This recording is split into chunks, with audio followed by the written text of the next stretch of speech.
Welcome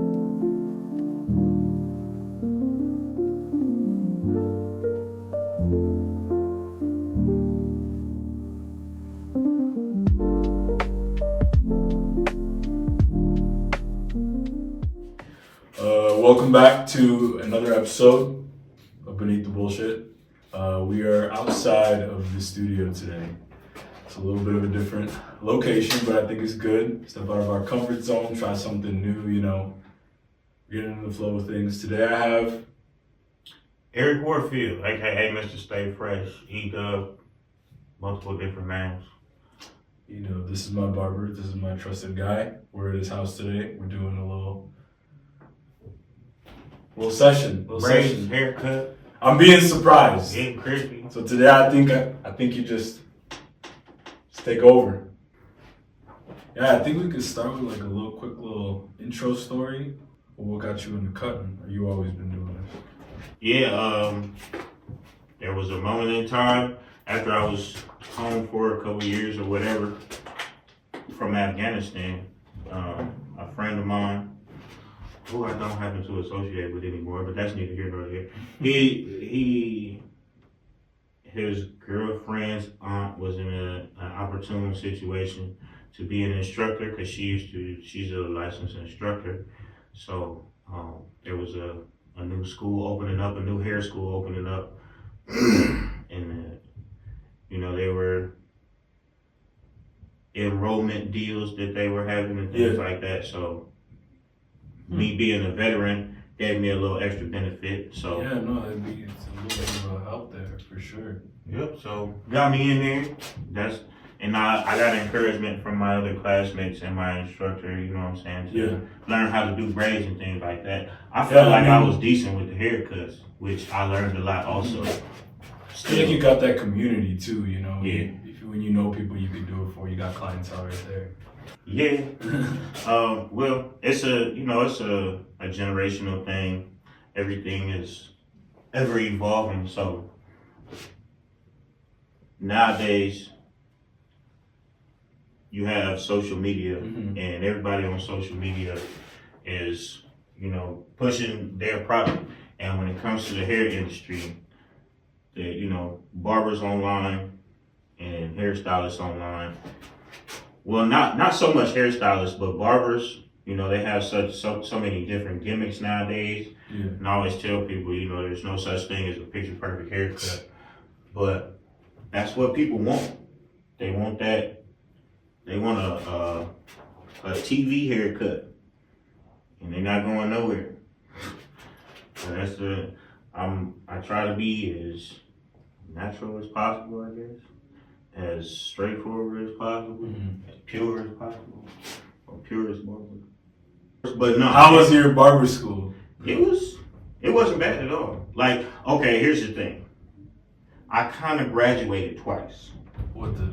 Because like I said, the school that I was going to initially, it was a new thing in Peoria, so they weren't completely accredited at the time. Oh, okay. So I finished aside from that, I finished, but my instructor, she went through a family tragedy, and she ended up, not teaching after that, so I couldn't finish there. And then I gained favor in a way that I could go to barber college on Garden Street, and then I graduated from there. So I got two certificates. But yeah, it wasn't bad. It wasn't hard. It's just what it was. It just was what it was. What's the process as far as being a barber in barber school? Generally, it's we're in Illinois. It goes by state. Yeah. But state to state, you have to have a certain amount of hours in school to graduate. Yeah. But you also have to do the workbook stuff, the textbook stuff. But how much of it is really like reading and like? Well, here's the thing. As far as that goes, most of the time when you're in school, as far as barbers, as much as I've known, there hasn't always been so much focus on that book. Yeah. It's always about getting your hours, learning how to do good haircuts and getting up out of there. But the school that I went to, when I enrolled, part of my enrollment contract was that I kept about 95%. I had to get 90% on all my tests to graduate. Oh shit. So like it was that was a frustrating and hard part, you know what I'm saying? But being that I passed all my tests with 90% or more, you know, by the time I had to take that state board exam to get my license, it was nothing. It was easy, yeah, that's good. Yeah. So I know, like, with having your own, like, I guess, page or your own personal business doing this, how do you, like, I guess, put yourself out there, like, build a following? I know the basics, you know, you already said that, just, you know, commenting on social media and everything, but, like, you didn't always do that, right? Where'd you get your start in, like, marketing yourself, branding yourself as Mr. Stā Fresh? Well, Mr. Stā Fresh is a name that was given to me amongst so many other names that I have, nicknames. But when I was in high school, I just, like, you know, like I said, I was cutting my own hair and cutting my brother's hair. Yeah. And I was cutting my hair like multiple times a week. So I was like always crispy. So they called me Stā Fresh on purpose, you know what I'm saying, because of that. And I just would always tell people that they need to let me cut their hair. Like I could definitely get you crispier than that. I don't know who's cutting your hair, but that's trash. I could do better than that. And that was when I was a teenager, you know what I'm saying? So, and I'd be cutting hair in my room or cutting hair in the basement or cutting hair on the porch. We going, you know, walking around the city, we going hooping or anything like that. I got my basketball shorts and my, you know, my basketball. I got my clippers in my backpack too. You ready? You stay with that thing on you. Yep. So like me and my brother were like known. Like people will always, even now, like people will tell me like, I remember when you used to do haircuts for $10 and you used to always have your clippers in your bag and cut a nigga up on the porch. Just wear it. I'm like, that's what I used to do. You ain't get no haircut for no $10 now. Oh God, nah. We was teenagers. You got a full beard now, nigga. I'm not doing no haircut for $10. Damn, that's good. That's good though. I think that you, like you said, social media really helped shit. Like it helped everything go faster. Everything progress faster. It's definitely a viable career path, a successful ass career path nowadays. Definitely. And like I think it'd be crazy, like the freedom you get. Similar to like having your own business, you know, you can do whatever you want, whenever you want. You ain't gotta answer to nobody. You could just, you know, have the freedom with your business. I think I want to do that. Do that. How you feel? Good. I feel good. You don't feel too tight. You're not uncomfortable. You don't feel like I'm scalping you. No. A little curve on the first one. I like it. Maybe record it so you can look at it. I just was watching a different podcast that I just came across. Well, I came across it a while ago, but it's newer to me than Drink Champs. But it's called The Connect. White dude, Johnny Mitchell. He used to be a drug trafficker and what have you. Yeah. But he does his interviews with fellow former drug traffickers. Huh.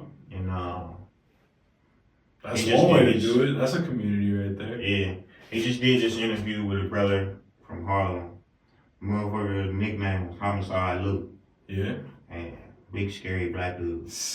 He was in prison for over 20 years. But just interesting stuff. And I always tell people when it comes to the criminal underworld of this country we're in, that shit is just as important as whatever people say is in the history books. The history of gangster culture and street shit in America is just as important as whatever's in the history books. This is true. There's a lot of shit that, like, I don't know, be flying out of that people don't talk about. Yeah. That the drug epidemics helped build the economy. Mm-hmm. The mafia pretty much built all of Las Vegas and most of New York. People, whether you know it or not, this stuff is real. But I think like top artists producing music right now, like good shit. Mm-hmm. Top artist, shit. Do you know yours? I was gonna say J. Cole. J. Cole, the best rapper to me right now. J. Cole aside from Kendrick Lamar. Kendrick Lamar running rapper. shit right now. Yeah, but he is. He's always been one of my J. Cole and Kendrick Lamar top 5 to me. I'm gonna say J. Cole. I got a J. Cole thing tattooed right here. Don't save her. Yeah, that's thuggin'. Yeah, it's real shit. That is real shit. I just feel like most of his shit, like, not to say it's like super deep or whatever. It just be hitting. Yeah, it's very relatable because he's so down to earth and knowledgeable. So he knows how to make it relatable. What's the favorite J. Cole song that you like replay? You know, More Money. More Money. Okay. I can't remember what album that's on. I think it's on Born Sinner. It's like an interlude and it's really short. Oh. Okay. And I believe J. Cole remade that after Jay-Z because Jay-Z made a song called, it's like Imaginary Players, I think. Yeah. And then like one of the verses, he just kept saying the word money at the end of each line. Huh. And that's I think that's where J. Cole got that from. But just that song, if you were to personify it, it's like watching the life of a stereotypical black person through a time lapse. Huh. Yeah. And seeing how they deal with money and seeing the stereotypical black person's money habits through a time lapse. One of my favorites that was like a little deeper on, I think it's For Your Eyes, the album For Your Eyes Only, and the song For Your Eyes Only on the album. For Your Eyes Only. Yeah. Mm-hmm. That one's a deep one. I feel like I can listen to that. Like, I listen to it all the way through every time. Another one, because I feel you on that because of the way it relates. The beat's so there, to the lyrics are life. there, the meaning is there. Yeah. Like, it's all there. But it's it makes a story. You feel like it's you he's talking to, you know? No, yeah, or you're him in a situation. But on that tip, another song of his that I would listen to back all day is it's called Close. Yeah. And it's like him, you know, he wake up out of a dream and just tripping. Mm-hmm. Man, he has been around making noise for so long. Yeah, J. Cole definitely. J. Cole, Drake, and K-Dot, they've been going at it.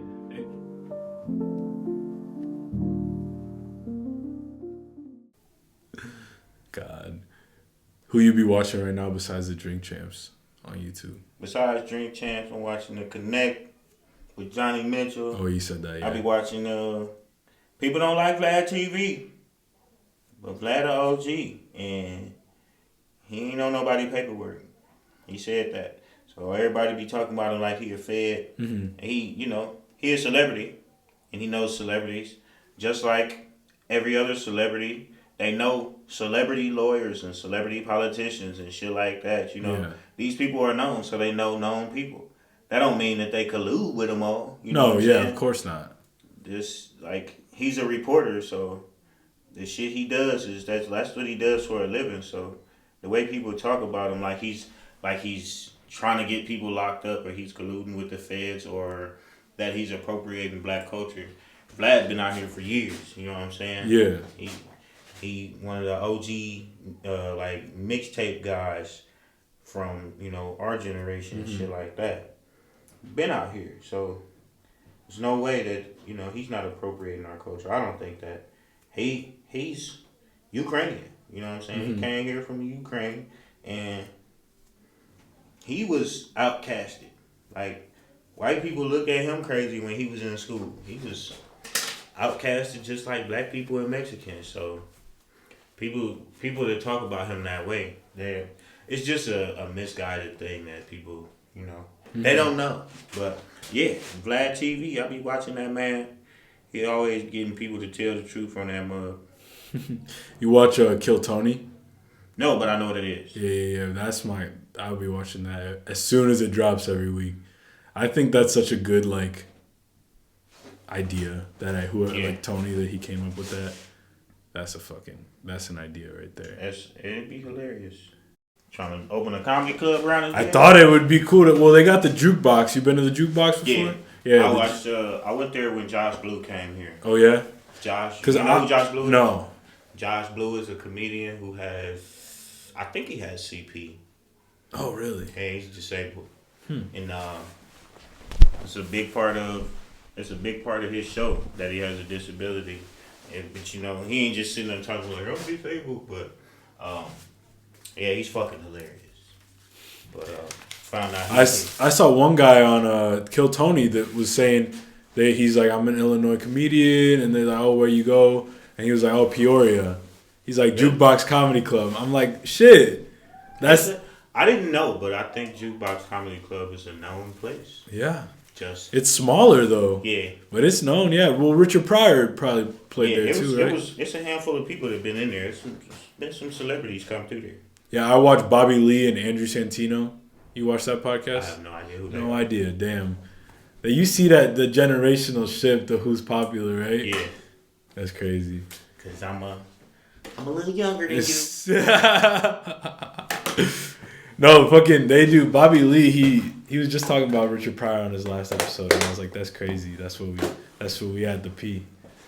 But yeah, I definitely want to get out of here. I feel like in any line of work, I feel like I want to leave Peoria. You got a little more opportunity once you go outside this city. It's just Peoria.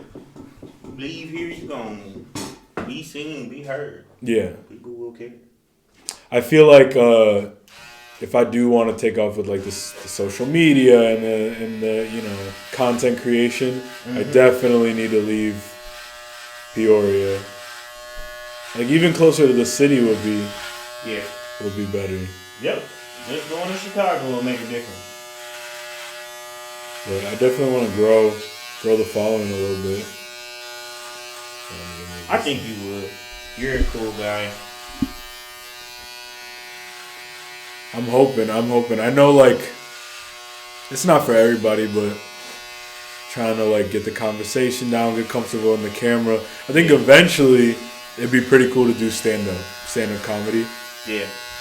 I think it's really hard to, like, because I feel like in normal conversation, everybody think they funny. Everybody think they got good, you know, and that's how I'd be, like, I want to make sure, like, I can be in... Like, and I know I'm not comfortable enough in front of the camera right now, but later down the line, like, you know, kind of be comfortable on stage and be comfortable in different situations. Yeah. So you trying to do stand up? I think it'd be crazy. I think it'd be fun. That'd be what's up. But I think I just need to, like, you know, practice a little bit. Yeah. I want to start doing a segment on this show that is like stand-up bits, like we test out different jokes, you know. I got a buddy who I think would be great for stand-up. His name Owen. He just be funny as fuck. Yeah. Just randomly in conversation. I'm like, man, tell one of these stories on stage, see what happens, you know. One of those going guys. Up. In your experience, like, what's the easiest hair to cut? I don't think there's a such a thing. No. Because of my experience, it just takes the experience is repetition and time. Yeah. And I've done this so long, I've done so many different haircuts that I realized that it's not about what haircut you're doing or who it's for. It's about your technique. Yeah. So it's not hard to do any haircut for any person or any different hair type because I just know how to do it. And you gotta have the right tools for the job. You got a well-rounded set of tools, and you can make anything happen. So ain't nothing hard really. But I think there's a difference. There's a big difference in cutting straight hair and cutting curly hair. Yeah. Like black people usually have curly hair and stuff like that. Latinos and what have you. Most everybody else got straight hair, and there's a difference. You know, the difference in texture. Yeah. You know, makes a difference in how you cut. But that technique, my experience, I can do this same haircut for you on a white dude or an Asian dude. It'll take the same amount of time and not be doing it the same exact way. Yeah. But it will look different on you than it looks on the next person. Oh, 100%, yeah. You got curly hair. The next person got straight hair. Different head shapes and all that type of stuff. Of course. Did you always want to do hair, or what was the original goal? Man, when I was a kid, you know, when you in school, what do you want to be when you grow up? I was like, I want to be an architect. Yeah, you want to be an architect. And like right now, I'm like, why the fuck?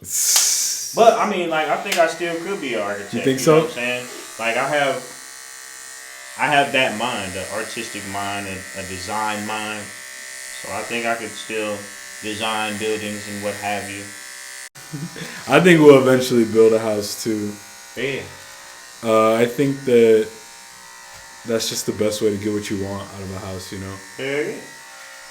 And like when you buy a house, you're compromising on certain things. So I might just fuck it and build a house. Damn, an architect is crazy. Yeah. I could see it though. I could see it. Yeah, I'm definitely gonna start working on that. Yeah. My own home design. Be crazy. You saying some crazy shit. I'ma know you coming before you 2 miles away. Come to my house.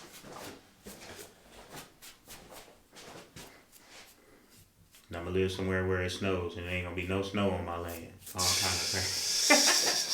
I'm gonna have heated grass. What you talking about? It's gonna be beyond Bill Gates shit. Heated grass is a thing. That's a thing. Hey, shit. I'm gonna make it a thing. Have you seen those movies? It's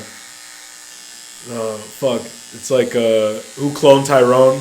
They clone Tyrone, yeah. Yeah, or They Clone Tyrone, yeah. That type of movie. There's like that one, and there's another one. What's the other one? That's like that style with the same actor. I don't even know. What's the actor's name? That be doing They Clone Tyrone. He be in a lot of shit like that, but that movie had me fucked up. That movie was crazy. Bruh, I was kind of expecting that. You think so? As soon as they said They Clone Tyrone, I'm like, it's gonna be some secret agency in the basement shit. I didn't know what to expect. Like, I thought it was just like a normal ass movie from the first like 15 minutes. Oh yeah. And then all of a sudden I'm like, wait, hold up. Damn, I kind of want to watch that again. That's a good movie. Yeah, well, the way as dramatic as it was, I've only been able to watch it once because my wife don't want to see it no more. Really? You know which one was really good? That show with is it Colin Kaepernick? The black and white or whatever, and once again, I have no idea. Damn. Well, I think it's Colin Kaepernick. It's like one of those football players, not football players, baseball players, growing up, fucking. What's the fuck? I don't know what the guy's name is. Anyways, growing up being like black, adopted into a white family. Whoa. It's kind of crazy, and like overcoming racism when nobody teaches it to you. That ought to be fun. It's a crazy show. I don't know how I deal with being biracial. They probably got that's a whole different problem to worry about. It's tough, like, man. I'm white and I'm black. Which one come first? So I'm Mexican and black. Yeah. And so like growing up, it was all Mexican. Because I just live with my mom's side of the family, you know. So like, and in like the whitest town you could probably think of. But like, it was tough because like the town, it's like so hard to get people to understand like the culture, yeah. Like it's just so, I don't know, it's just so hard to like fit in and shit. And like, I don't think it was hard at all to like live there because like, you know, you assimilate after a while. But like being in touch with the culture after leaving there is so different. Like I graduated with 3 total black kids in my class. Wow. Yeah, me and 2 black guys, and me and 2 other guys. That's it. That was all of us. And I'm like, that's crazy that there were 3 black guys in the whole graduating class. Did they call anyone a token black guy? Shit, I guess no one ever said it, but it was probably me. Fuck. Shit. Yeah, bro. When I was in the Army, I was like one of the only black dudes in my unit for a long time. Really? They definitely called me a token black guy. I was cool with it because I was calling I had something to say about all the white dudes and all shit white people do that black people don't do. I spent most of my army career telling them what black people don't do. I think for me it was really hard, like sometimes relating to people, because like I'm surrounded by white kids, like right, and some Mexicans, you know, like it was really hard to relate, and then yeah, I don't know. I feel like there was never like anything that seemed like discriminatory. Like there's obviously like, you know, the racist fucking the underlying bullshit. The underlying bullshit you don't think about. But I never thought it was like anything like derogatory. Yeah. But looking back, as a child, you wouldn't. But looking back, I'm like, oh shit, I should not have been okay with so many things, you know? Like shit I wouldn't be okay with now. Yeah. I was like, whatever in high school. To that shit then. But yeah. And it's also like the way you learn, like shit you learn as you grow up and like. Yeah, I went to Dunlap in the 8th grade. When I first moved to Peoria, we lived on Candle Street, so I was going to Dunlap Middle School. Yeah. And like me and the homie were like a few, like it was like 4 black people that was at Dunlap Middle School, and my brother and sister went to Dunlap High School. It was less than 10 black people at Dunlap High School when we went there. So I know how you was living. You went through it, boy. It was tough, man. It was tough. I look back like now and I'm like, damn, I hope my daughter don't gotta go through the same shit, you know? Yep.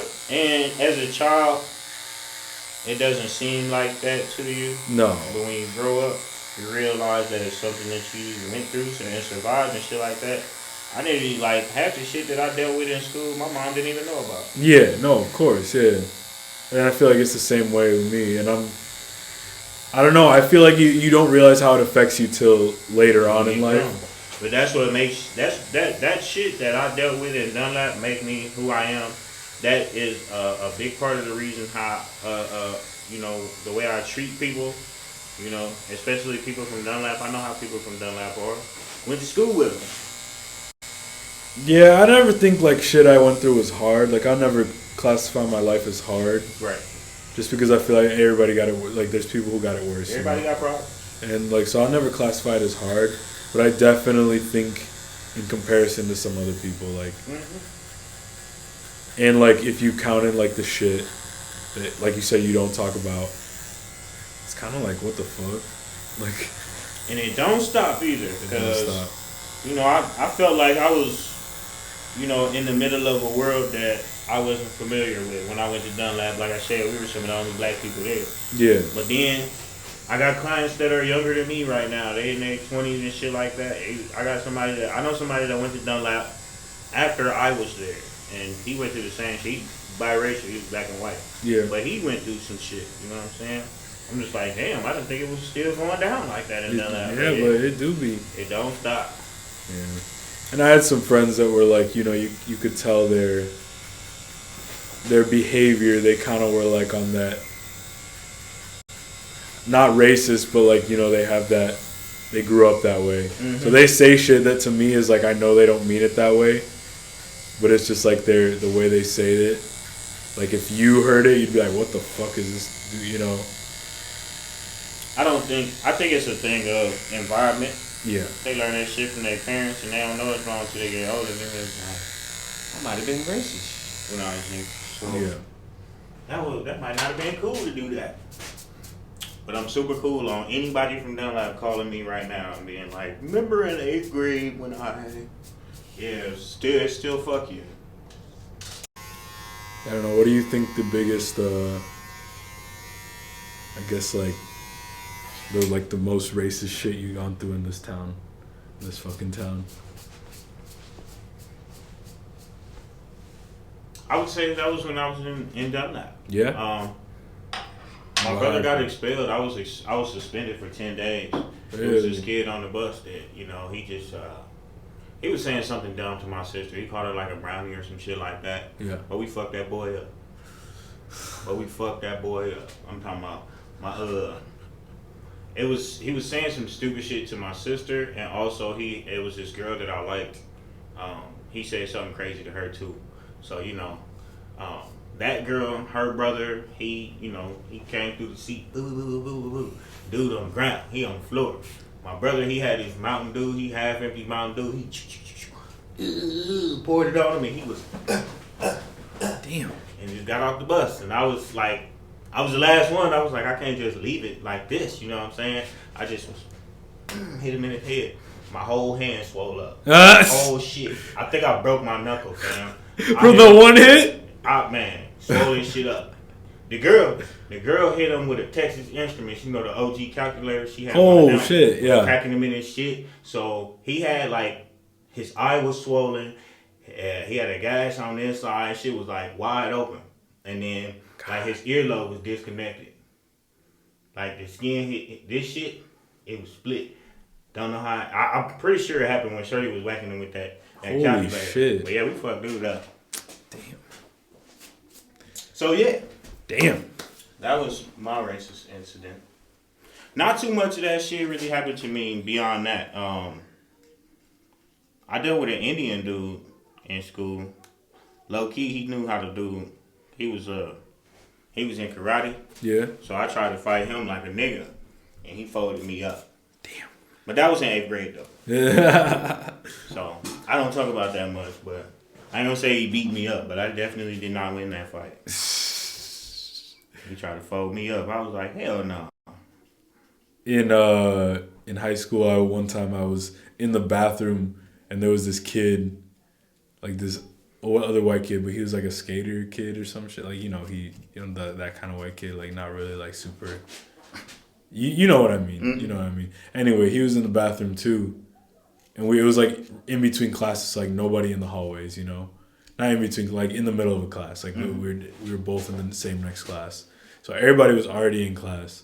So I was walking in the bathroom, he's in the bathroom, he had a shirt on, and I was like, oh, I fuck with that shirt, where'd you get that shirt at? And he told me where he got it, and I was like, oh, how much was it? I was just like, how much? And he told me how much it was, everything. And then I was like, okay, cool. And he went to class. We were in the same next class. Mm-hmm. So he goes to class. I wash my hands. I go to class.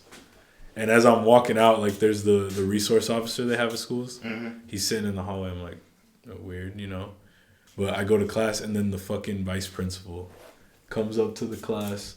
And he's like, you two, to my office now, bring your bags. I'm like, what?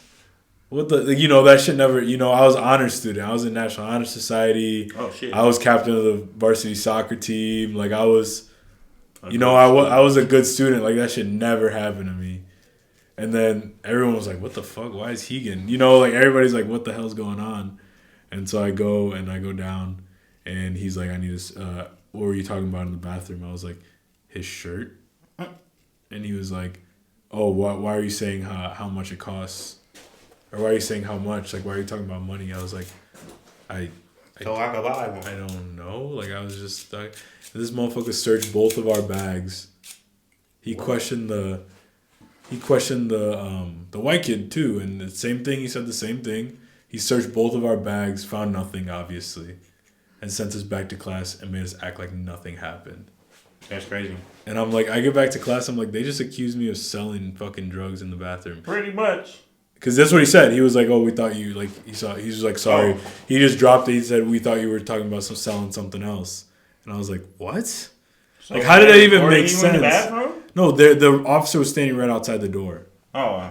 So he was he saw y'all come out and was like, yeah, they just did a transaction. Yeah. That's crazy, though. But yeah, no, man, they pulled us both out. And then when I got back to class, I was telling everybody, these motherfuckers really just thought I was selling fucking drugs in the bathroom. What are you talking about? So they thought you was trying to give him some dope? Yeah, they thought that he's white, so he's the victim. Yeah, that's literally what they said. They thought I was selling. I was like, what the fuck? And I told my mom about it back then, and she flipped out. She damn near was about to sue the school and shit. I would too. Because what the fuck? You think my kids is drug dealers? But I probably would have. If they call me doing shit, I was doing that. You listen to like a lot of less known artists? No. I ain't been on a search. Who big now that you thought was not gonna be big when you was growing up? I don't know. I can't really say because now everybody that had a time, they had their time, and like a lot of people, they got the washed up, faded away type situation. But everybody's hitting the scene again now. You know what I'm saying? People from the '90s and shit that I grew up listening to, everybody re-hitting the scene. So, Soulja Boy, there's one. Soulja Boy. I never expected him to make it beyond fucking YouTube. He killed me, and I'm still mad. What's the biggest fall off you've seen over the years? I would say Young LA. I ain't gonna say because he didn't get like super big or no shit like that, but he got signed to T.I. When Young LA hit the scene, I thought he was going, and I don't know. Life happened to that nigga. He just disappeared. I don't think he was who he portrayed himself to be, and that didn't do him well with the people that he was working with. But all right, well, this has been fun. This has been a good time. I think next time maybe we try the studio, or maybe I'll get the audio actually right next time. We'll try again. But this is it. I mean, it looks good. I appreciate it. I think I might be doing braids a little more often now. What you think? That's what's up. Maybe we try to box braids next time. I could do that too. Bet. But yeah, thank you for tuning in to Beneath the Bullshit. It was great to see Eryck. Hell yeah. Where can they find you? I'm online. Facebook, Eryck E-Dub Warfield. Instagram, Mr. Stā Fresh 89. TikTok, Mr. Stā Fresh 89. I don't have a YouTube profile, but I probably will soon. Yeah, I'll put it down in the description. But if you're local, check him out. If you're not, check out the page. Might get some good ideas off of there because he'll be doing the free hand braids. And the cut app. Mr. Stā Fresh. Cut app. Mr. Stā Fresh. But those free hand braids, man, I might have to pop up a picture right here of them because they look kind of sick of that. I got a few different styles on mine. But yeah, I appreciate you guys tuning in. We're going to get better as we go along. If you guys didn't notice, got a little something today. Little merch, little thing going on here. Little thing going on. I don't know if y'all saw that, but shout out to my girl because she put this together. She put it together, and hopefully one day we'll have some other stuff out when people give a shit. But I think so. Yeah, that was it. Thank you for tuning in to Beneath the Bullshit, and we'll see you guys next time.